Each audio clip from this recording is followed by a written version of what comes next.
Good morning friend, आप लोग कैसे अच्छे और मस्त होंगे। कल 9 चैप्टर 1 समाप्त किए थे, 8 9 सारे चैप्टर समाप्त हो गए हैं। आज क्लास 10th लेकर आए हैं। 10th में क्या पढ़ना है? ब्रीथ पढ़ना है, सर्कल पढ़ना है। तो हम सर्कल के बारे में कुछ फैक्ट आपको बताएंगे और उस फैक्ट से क्या करेंगे, सोल्व करने का काम करेंगे। पहले फैक्ट बताते हैं कि आखिर सर्कल कहते हैं, ब्रीथ कहते किसे हैं। तो ब्रीथ कहते किसे, इसको देखना है। देखिए, तो पहले ये ब्रीथ है। ब्रीथ में क्या क्या होता है इसको जानने का प्रयास कीजिए, इसको जानने का प्रयास कीजिए। आप 10.1 क्वेश्चन सारा के सारा समझ जाइएगा। इसे ही ब्रीथ कहते हैं। ब्रीथ में क्या क्या शामिल होते हैं भाई? तो देखिए, ब्रीथ में एक ये जो बीच में जो बिंदु होता है ना, उसे सेंटर बोलते हैं, केंद्र बोलते हैं। और यहीं से इसे रखकर इस ब्रीथ का निर्माण किया जाता है। यहीं से 1.5 सुइया रख दीजिए और ये ब्रीथ का निर्माण क्या हो जाएगा इस तरीका से। तो इसे क्या बोलेंगे? सेंटर। समझ गए होंगे। आखिर सेंटर इसलिए बोलते हैं कि सेंटर पर रख कर ही तो हम ब्रीथ का निर्माण करेंगे, तो इसे सेंटर बोलेंगे। और सेंटर के बीच में क्या होता है? तो सेंटर देखिए, यहाँ से यहाँ लाइन खींचते हैं ना, इसे त्रिज्या बोलते हैं, रेडियस बोलते हैं। इसे क्या बोलते हैं? त्रिज्या। और ये इसे सटा देंगे एक और यहाँ से त्रिज्या खींच सकते हैं, तो इसे व्यास बोलेंगे।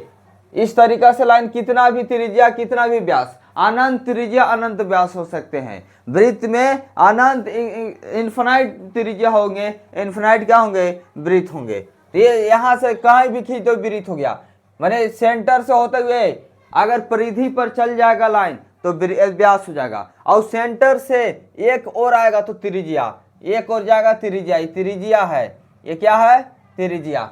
सेंटर से एक ही तरफ खाली लाइन जाएगा उसे त्रिज्या, और सेंटर से होते हुए अगर दोनों तरफ चल जाएगा उसे वृत्त बोलते हैं, या व्यास बोलते हैं। क्या बोलते हैं? व्यास बोलते हैं। आप बोलिएगा कि सर इसको भी व्यास बोलेंगे क्या? नहीं, इसे जीवा बोलेंगे। अगर सेंटर ये है, सेंटर से नहीं जाकर यहां से भी जाएगा ना, इसे जीवा बोलेंगे, इसे जीवा बोलेंगे, इसे जीवा बोलेंगे। जब तक सेंटर से होकर नहीं जाएगा कोई भी लाइन, चाहे कैसे भी खींचे, सेंटर पर क्रॉस करना चाहिए, उसे ही व्यास बोलते हैं और उसे ही त्रिज्या बोलते हैं। उसे मान लीजिए कि सेंटर है ना, तो यहां से इसे आएगा त्रिज्या, त्रिज्या, त्रिज्या, त्रिज्या है। ये सारे क्या है? एक साइड ही जा रहा है, त्रिज्या होगा। और सेंटर से होते हुए बाबू, अगर ये सेंटर है और सेंटर से होते हुए दोनों साइड क्रॉस कर जाएगा, चर्च कर जाएगा परिधि पर, इसे बोलते हैं परिधि।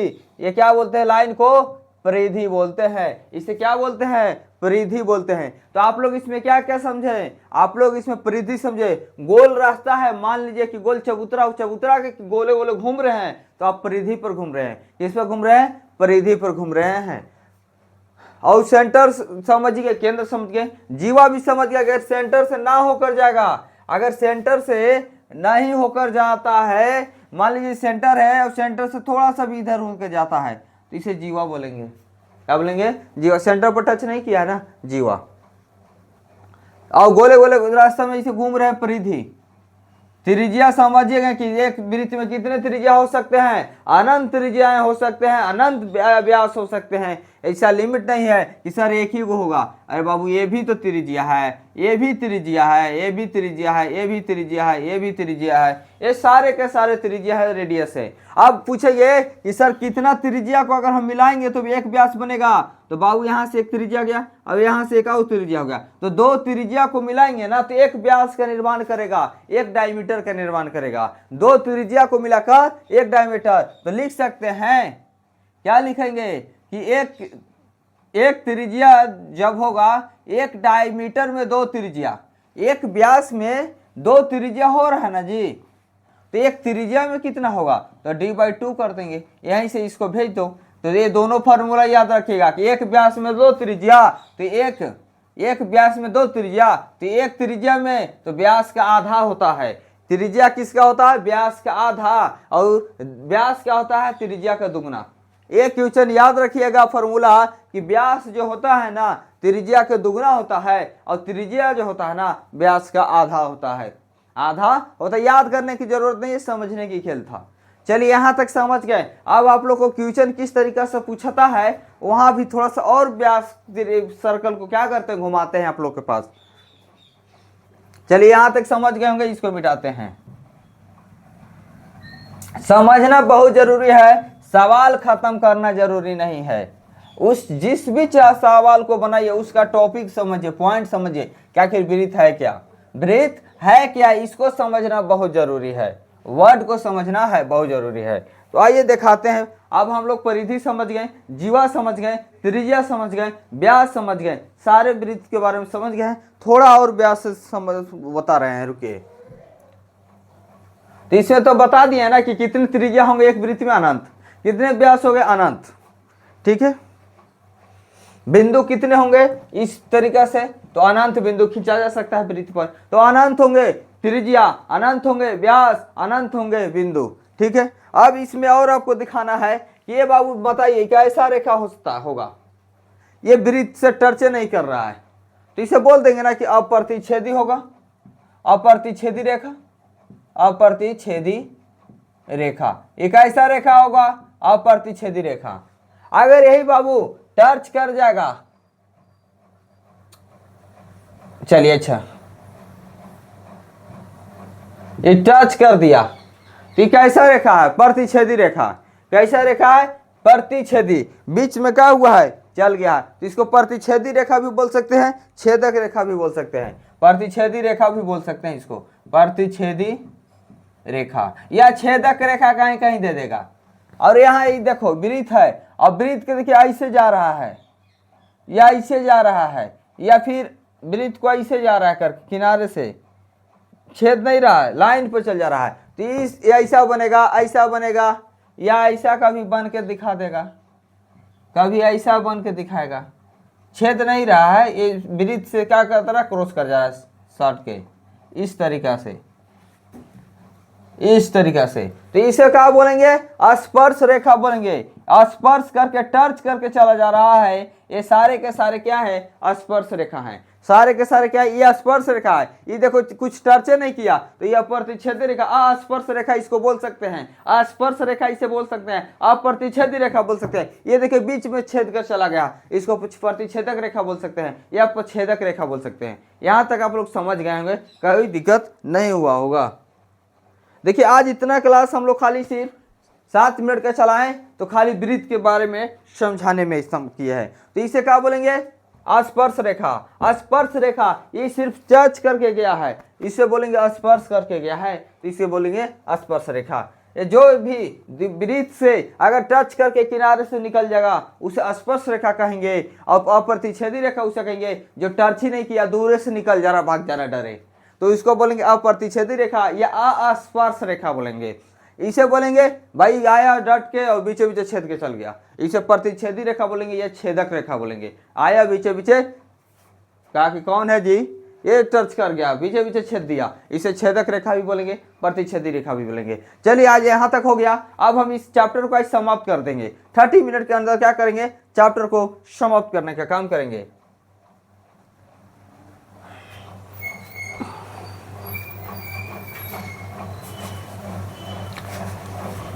अब प्रमेय है 10.1। प्रमेय 10.1 कहता है, किताब में दिया हुआ है प्रमेय 10.1, आप लोग देखिए, कह रहा है कि वृत्त के किसी बिंदु पर, कह रहा है कि वृत्त के किसी बिंदु पर, वृत्त के किसी बिंदु पर, ठीक है, वृत्त के किसी बिंदु पर स्पर्श रेखा, स्पर्श बिंदु से जाने वाली, तो स्पर्श रेखा है, यह स्पर्श रेखा टच करके जा रहा है, पीछे पीछे नहीं जा रहा। स्पर्श रेखा स्पर्श बिंदु से, स्पर्श बिंदु से, कहीं भी स्पर्श बिंदु से जाने वाली त्रिज्या जो होगा ना वो लंब होती है। कह रहा है कि स्पर्श रेखा से जाएगा ना वो लंब होती है। क्या होता है, लंब होता है। इस तरीका से ये बताया है प्रमेय 10.1 में। 10.1 में ऐसा ही बताया है, बोलिएगा तो लिख देते हैं कि वृत्त के किसी बिंदु पर, वृत्त के किसी बिंदु पर स्पर्श रेखा, स्पर्श रेखा स्पर्श बिंदु से, स्पर्श रेखा कह रहा है कि स्पर्श बिंदु से जा रहा है, तो उसे त्रिज्या क्या होती है, लंब होती है, और त्रिज्या लंब होती है। और जो त्रिज्या होगा ना स्पर्श बिंदु से, जो भी, चाहे इधर से कीजिए लंब होगा, इधर से कीजिए ये लंब होगा, इधर से कीजिए लंब होगा। क्या होगा, लंब होगा। ये सारे कह रहे हैं कि जितने भी स्पर्श रेखा से जाएंगे ये सारे के सारे लंब कहलाएंगे। स्पर्श रेखा से जो त्रिज्या जाएगा वो त्रिज्या लंब कहलाएगा। चलिए ये हो गया। अब क्वेश्चन नंबर 1 में आते हैं। लिखा हुआ है कि एक वृत्त की कितनी स्पर्श रेखाएं हो सकती है, यही क्वेश्चन नंबर 1 है। क्वेश्चन नंबर 1 है कि एक वृत्त की कितनी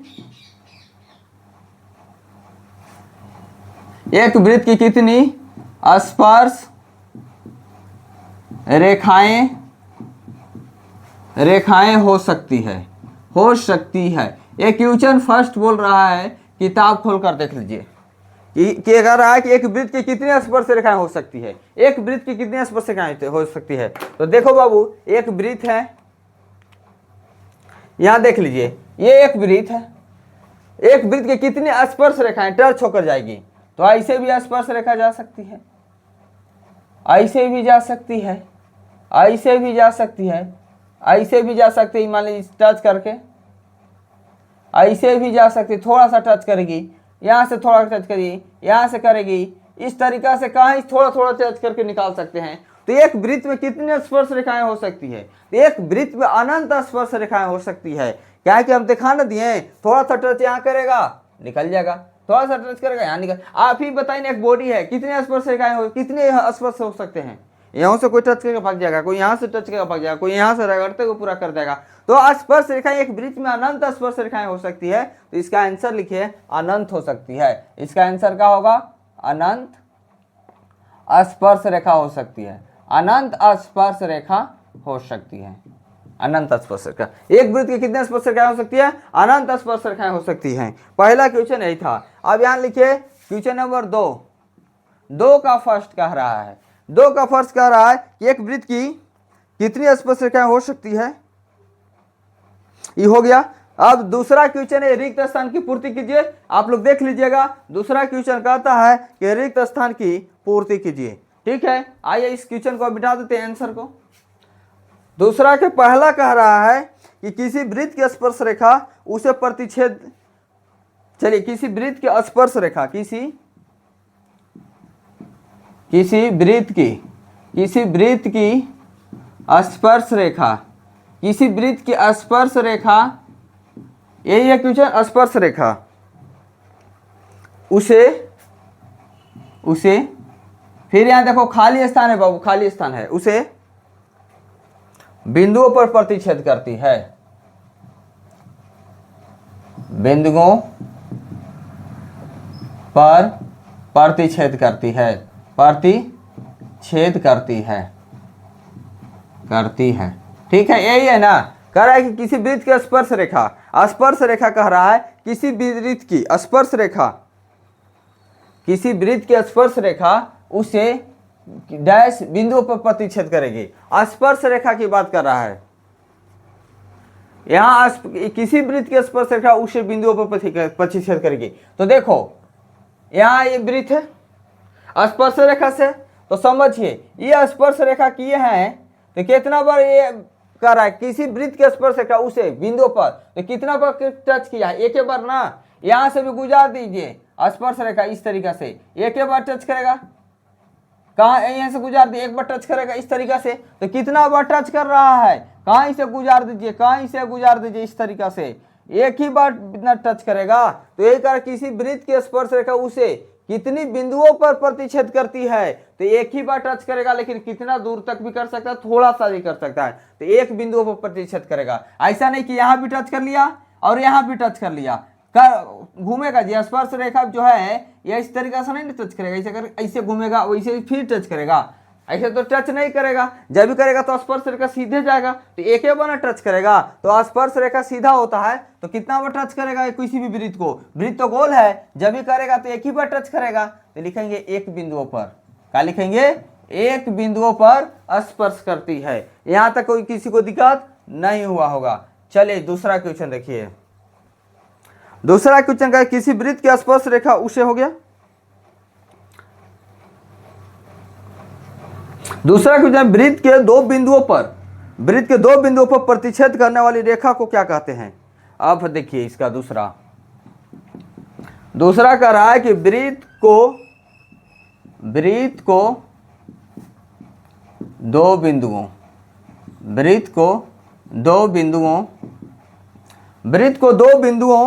पर प्रतिच्छेद करने वाली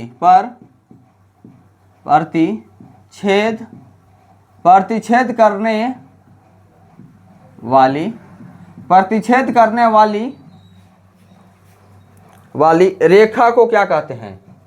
रेखा, उसके बाद रेखा को कहते हैं। चलिए क्या कहते हैं इसे आप लोग बताइए। क्वेश्चन आप बता चुके हैं इसका आंसर। वृत्त को दो बिंदुओं पर, ये वृत्त है, ठीक है, ये वृत्त है, तो वृत्त के दो बिंदुओं पर प्रतिच्छेद करने वाली रेखा को क्या कहते हैं? ये ऐसे बताए थे ना जी, इस तरीका से पार कराए थे, तो दो बिंदुओं पर नहीं प्रतिच्छेद कर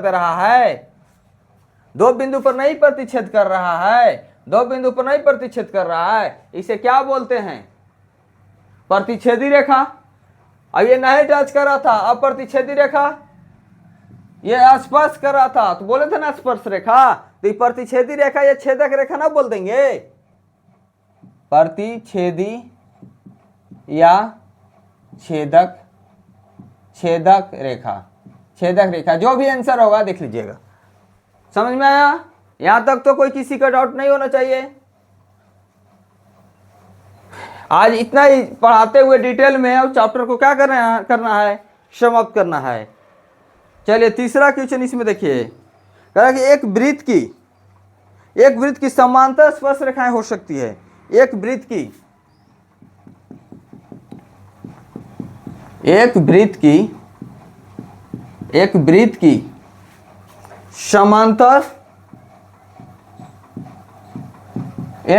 समांतर स्पर्श रेखाएं हो सकती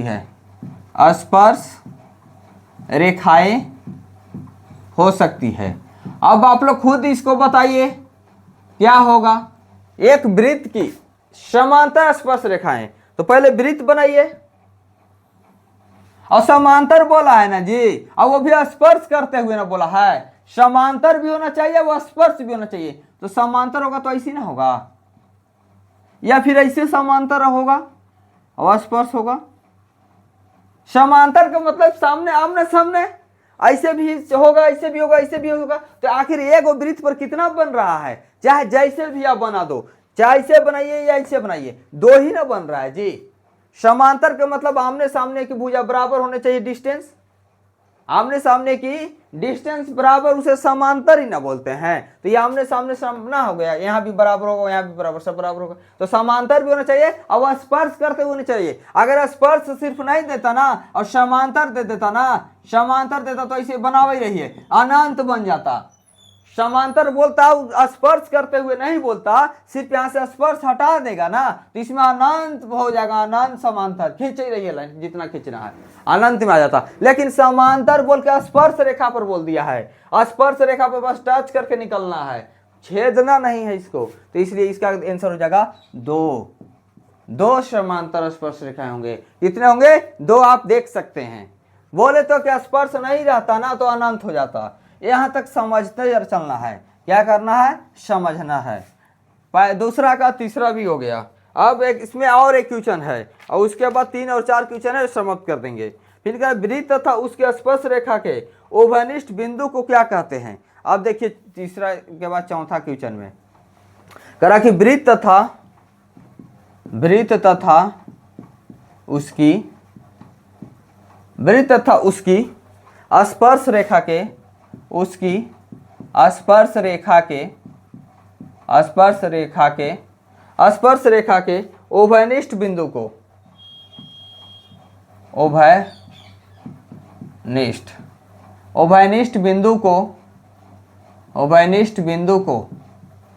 उभयनिष्ठ बिंदु को क्या कहते हैं? कह रहा है कि वृत्त तथा उसकी स्पर्श रेखा। अब वृत्त बनाइए, अब इसकी स्पर्श रेखा बनाइए, बस टच करके निकाल दीजिए, चाहे जैसे भी आपको टच कराने की इच्छा हो करा दीजिए, ठीक है। तो उसे क्या बोलेंगे? कह रहा है वृत्त तथा उसकी स्पर्श रेखा के मैंने इसमें टच किया, उस जा रहा है स्पर्श रेखा के, तो स्पर्श बिंदु को क्या बोलेंगे? स्पर्श रेखा ही तो बोलेंगे ना। क्या बोलेंगे? स्पर्श रेखा बोलेंगे। क्या बोलेंगे? स्पर्श बिंदु। स्पर्श बिंदु भी बोल सकते हैं, स्पर्श रेखा तो स्पर्श रेखा, तो इसे क्या उभयनिष्ठ है, तो इसे क्या बोलेंगे? स्पर्श बिंदु कहेंगे। क्या बोलेंगे? स्पर्श बिंदु कहेंगे, क्योंकि स्पर्श करते हुए जा रहा है इसे, इसलिए इसे क्या बोलेंगे? स्पर्श बिंदु कहेंगे। वृत्त तथा उसके स्पर्श रेखा, वृत्त है और इससे स्पर्श रेखा गुजरता है, टच करके जा रहा है, तो उस बिंदु को क्या बोलेंगे? तो स्पर्श बिंदु कहेंगे। उस बिंदु को क्या करेंगे? तो स्पर्श बिंदु बोलेंगे, क्योंकि स्पर्श करते हुए जा रहा है, इसलिए उसे क्या बोलेंगे? स्पर्श बिंदु कहते हैं। क्वेश्चन नंबर 3 और 4 अभी तुरंत पढ़ा रहे हैं, 3 और 4, और इस चैप्टर को क्या करेंगे? समाप्त कर देंगे। देखिए क्वेश्चन 3 क्या बोल रहा है? कह रहा है कि 5 सेंटीमीटर त्रिज्या वाले, ये बाबू 5 सेंटीमीटर वृत्त का त्रिज्या है, वृत्त के बिंदु P पर, वृत्त के बिंदु P पर स्पर्श रेखा PQ, और ये क्या है? स्पर्श रेखा PQ से जाने वाली एक रेखा से बिंदु Q पर, रेखा से बिंदु Q पर इस प्रकार मिलती है कि OQ बराबर 12 सेंटीमीटर। OQ बराबर कितना दिया गया है? O से Q 12 सेंटीमीटर है, तो PQ की लंबाई क्या है? तो देखिए ना, ये सामने वाले जो लंब है 90 डिग्री का, हम बोले थे कि स्पर्श रेखा से जो भी त्रिज्या गुजरती है उसे क्या बोलते हैं? लंब बोलते हैं। और लंब पर कितना डिग्री का निर्माण करता है? 90 डिग्री का, और 90 डिग्री सामने वाले को क्या बोलते हैं? कर्ण, और कर्ण बोलते हैं। और जो भी रेखा से बोला जाता है तो उसे क्या बोलते हैं? लंब। तो ये क्या हो जाएगा? आधार। क्या हो जाएगा? आधार हो जाएगा। तो आप इसे क्या करेंगे? आधार निकाल लेंगे। यहां से क्या निकालेंगे? आधार। तो हम चलेंगे प्रमेय, यहां चलिए प्रमेय 10.1 से। चलिए यहां पाइथागोरस प्रमेय लगा सकते हैं। जब कर्ण के सामने वाला कर्ण, लंब के सामने वाला कर्ण होता है, तो लिखेंगे कर्ण, कर्ण बराबर क्या होता है? लंब प्लस आधार का अंडर रूट में लंब प्लस आधार का स्क्वायर, और ये क्या होता है? Under root. अगर कर्ण बराबर लिखना चाहते हैं कर्ण स्क्वायर लंब स्क्वायर प्लस आधार स्क्वायर, तो कर्ण बराबर क्या होगा? लंब का स्क्वायर प्लस आधार का स्क्वायर अंडर रूट। चलिए आप नहीं लिखना चाहते ये अंडर रूट वाला है, चलिए आइए बाद में करना ही होगा, लेकिन आइए कर्ण स्क्वायर बराबर होगा लंब का स्क्वायर प्लस आधार का स्क्वायर। देखिए कर्ण कहता है ना, कर्ण क्या कहता है कि अगर दोनों मिल जाओगे ना तो हम अकेले मुकाबला करेंगे। तो देखिए दोनों को मिला ना, दिए कर्ण स्क्वायर अकेले कहता है कि लंब स्क्वायर प्लस आधार स्क्वायर, अगर दोनों मिल जाओगे तो हम अकेले मुकाबला कर लेंगे। एक कर्ण का फॉर्मूला है। अब अगर आपको इसमें से किसी को भी निकालना होगा तो कर्ण कहता है कि आओ ना एक घट जाओ, हम दूसरा नहीं मिल जाओगे। कहता है कि अगर लंब निकालना है तो कर्ण स्क्वायर में से आधार स्क्वायर के घटा दो, अगर आधार निकालना है तो लंब स्क्वायर को घटा दो। एक कर्ण बोलता है कि एक घट जाओ दूसरा मिल जाओगे, एक घट जाओ, अगर दोनों को जोड़ देंगे तो कर्ण मिल जाएगा। तो कर्ण दिया हुआ है कितना? तो आइए ना इसको निकालना है, मान लीजिए लंब निकालना है या आधार निकालना है, तो आधार बराबर क्या होगा? यहाँ देखिए लीजिए, लिखिए लीजिए, आधार के स्क्वायर बराबर क्या कहता है? कर्ण। कर्ण बोलता है कि आओ ना एक घट जाओ, तो यहाँ से कर्ण, यहाँ से आधार निकालना है तो लंब को क्या करना होगा? घटाना होगा। तो देखिए आधार निकालना है तो लिखेंगे आधार, आधार, आधार स्क्वायर बराबर, तो कर्ण, कर्ण का स्क्वायर कितना है? ये सामने वाला कर्ण होता है तो 12, तो देखो 12 के स्क्वायर माइनस कितना है? 5 का स्क्वायर, तो 5 का स्क्वायर, तो 12 के स्क्वायर 144 माइनस 25 घटा लो, तो यहाँ से आधार, आधार स्क्वायर तो कितना हो जाएगा? 119 आ जाएगा। तो आधार सिर्फ निकालना होगा यहाँ से। अगर आप आधार निकालना चाहोगे, स्क्वायर हटाना होगा, तो यहाँ अंदर रूट 119 लगाना होगा। क्या होगा? अंदर रूट यहाँ आएगा, यहाँ से आप पावर वो हटाएंगे तो यहाँ अंदर रूट चढ़ जाएगा। क्या होगा? अंदर रूट चढ़ जाएगा। तो इस तरीका से इसका आंसर होगा, अंदर रूट चढ़ जाएगा। आइए क्वेश्चन 3 इतना ही था। एक 4 नंबर का क्वेश्चन, एकदम इजी क्वेश्चन है। आइए 4 में, और चैप्टर को समाप्त कर दें। देखिए क्वेश्चन नंबर 4 कह रहा है कि एक वृत्त खींचिए। तो आइए हम एक वृत्त खींच लिए, ये इस तरीका से एक वृत्त खींचे, और दो एक दी गई रेखा के समांतर, मान लीजिए ये रेखा है, तो कह रहे कि दी गई रेखा के समांतर 2 ऐसी रेखाएं खींचिए कि उनमें से एक स्पर्श रेखा, तो स्पर्श रेखा खींच दीजिए, स्पर्श रेखा तथा दूसरी छेदक रेखा, इसको छेदते हुए लेके जाइए, छेदक रेखा खींचिए। इस तरीका से क्या कह रहा था कि खींचने के लिए बोल रहा था। एक वृत्त खींचे तो वृत्त खींच लिए, एक दी गई रेखा के समांतर, तो एक दी गई रेखा के समांतर का रहा, समांतर दी गई रेखा के, मान लीजिए रेखा दिया गया है, मैंने सेंटर से व्यास से मान लीजिए, तो व्यास के समांतर दो ऐसी रेखा खींचिए कि उनमें से एक स्पर्श रेखा करा के खींच दिए, और तथा दूसरी करा की छेदक रेखा छेद के खींच दीजिए, छेदते हुए माने जाते हुए क्रॉस करते हुए, ऐसा ही रेखा खींचने के लिए बोल रहा था। ये 10.1 का हुआ समाप्त हो गए हैं। कल हम मिलेंगे 10.2 के साथ। अगर आप लोग को वीडियो अच्छा लगता होगा तो जरूर कमेंट कीजिए, लाइक कीजिए और चैनल को सब्सक्राइब कीजिए और अपने दोस्तों तक शेयर कीजिए। क्या कीजिए? शेयर कीजिए इस वीडियो को, ताकि आप लोग को 11th क्लास में जब जाइएगा आप लोग तो सारे सब्जेक्ट के टीचर अवेलेबल हो सके। सारे सब्जेक्ट का अगर आप लोग टीचर चाहते हैं हमारे जैसा हमारे प्लेटफॉर्म पर, तो आप लोग जरूर इसे क्या कीजिएगा? शेयर कीजिएगा। जिससे जितना ज़्यादा वीडियो चलेंगे उससे उतना ज़्यादा हमें क्या होगा? मनोबल आएगा कि चले ऑनलाइन भी दे दिया जाए। अभी हम ऑफलाइन दे रहे हैं, अभी हम ऑफलाइन देते हैं और सिर्फ ओनली मैथ लाए हैं, क्योंकि अगर मैथ चलने लगेगा तो और सब्जेक्ट आ जाएंगे और सब्जेक्ट के टीचर आ जाएंगे ऑनलाइन, क्योंकि ऑनलाइन भी मेहनत करेंगे उन लोग। लेकिन अब ही ऑफलाइन में हैं, तो आप लोग चाहते हैं कि ऑनलाइन में सारे सब्जेक्ट मिल जाए, तो जरूर वीडियो को शेयर कीजिएगा। धन्यवाद।